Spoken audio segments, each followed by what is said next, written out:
ಎಲ್ಲರಿಗೂ ನಮಸ್ತೆ. ನಾನು ಇವತ್ತು ಖರ್ಜೂರ ಪಾಯಸ ಮಾಡಿದ್ದೇನೆ. ಹೇಗೆ ಮಾಡುವುದೆಂದು ತೋರಿಸಿಕೊಡ್ತೇನೆ, ಬನ್ನಿ. 25 ಖರ್ಜೂರ ತಗೊಂಡಿದ್ದೆ. ಇದಕ್ಕೆ ಬಿಸಿನೀರು ಹಾಕ್ತೇನೆ.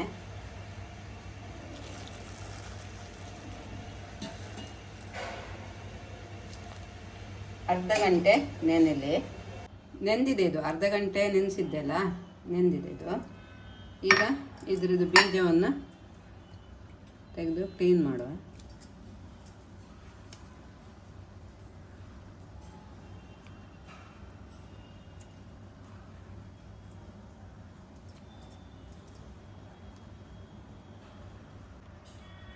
ಇದರಲ್ಲಿ ಒಂದು 4-5 ತೆಗೆದಿರ್ತೇನೆ. ಒಂದಿಷ್ಟು ಇವನ್ನು ರುಬ್ಬುವ.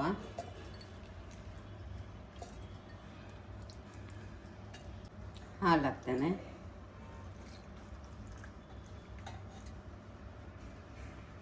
ಒಂದೆರಡು ಚಮಚೆ ರವೆ, ಇದು ಬಿಸಿ ಮಾಡ್ಕೊಳ್ತೇನೆ.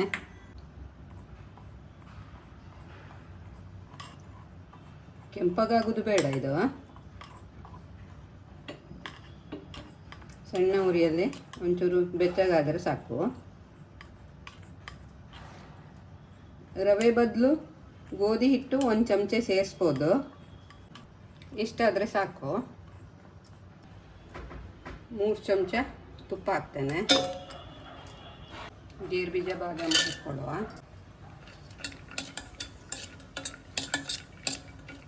ಎಷ್ಟು ಬೇಕಂದಿಲ್ಲ, ಸ್ವಲ್ಪ ಆದರೂ ಆಗ್ತದೆ.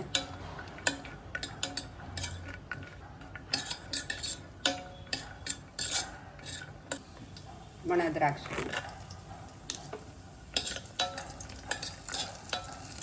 ಆಗಿದೆ. ಇದು ಬೇರೆ ಪ್ಲೇಟಿಗೆ ಹಾಕ್ತೇನೆ.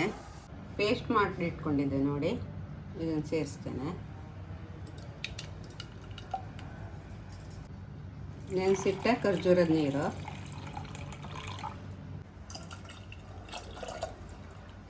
ಹಾಲು ಆ್ಯಡ್ ಮಾಡ್ತೇನೆ. ಸ್ವಲ್ಪ ಅರ್ಧ ಲೀಟ್ರ್ ಹಾಲು ತೊಗೊಂಡಿದ್ದೆ ನಾನು. ಈಗ ಸ್ವಲ್ಪ ಆ್ಯಡ್ ಮಾಡ್ತೇನೆ.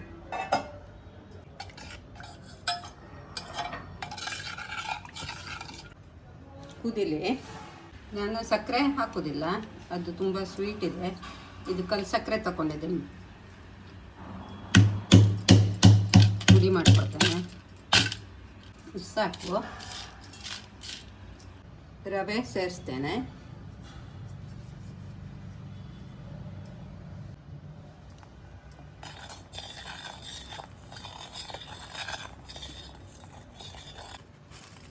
ಮಿಶ್ರಿ ಆ್ಯಡ್ ಮಾಡ್ತೇನೆ. ಕಲ್ಲು ಸಕ್ಕರೆ,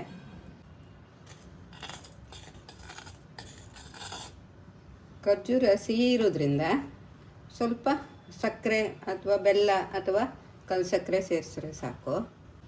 ಏಲಕ್ಕಿ ಹುಡಿ,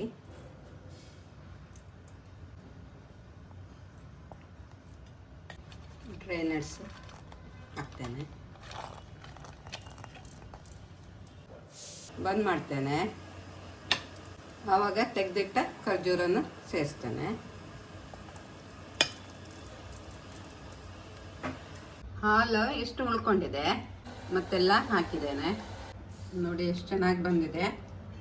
ಫ್ರಿಜ್ಜಲ್ಲಿಟ್ಟು ತಿನ್ಬೋದು, ಬಿಸಿಯೂ ತಿನ್ಬೋದು. ಮತ್ತು ಇದಕ್ಕೆ ಸಕ್ಕರೆ ಬದಲು ಕಲ್ಲು ಸಕ್ಕರೆ ಚೆನ್ನಾಗಿರ್ತದೆ. ಮತ್ತು ಸಕ್ಕರೆ ಹೆಚ್ಚು ಹಾಕಬಾರ್ದು.